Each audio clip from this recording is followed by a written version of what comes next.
এই হচ্ছে চন্দ্রমল্লিকা। এখন চন্দ্রমল্লিকা প্রতিটা ডগে ডগি ফুল আসছে এইভাবে। এই ফুলটা সব এসেই গেছে প্রায়, কিছু কুড়ি এখনো বাকি, শুধু ফুলই ফুল।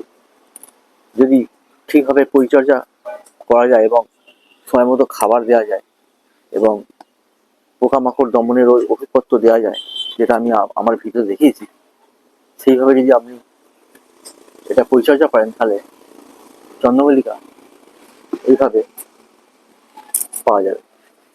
এইভাবে ফুলের সাইজ পুরো পুরো ফুলে ভরে যাবে একদম। সব ডগে ডগে ফুল হবে, ফুলের সাইজ ভালো হবে, ফুলের লাস্টিং ভালো হবে, ফুলের গ্রোথ এবং ফুলের কালারও খুব ভালো হবে। এই হচ্ছে চন্দ্রমল্লিকা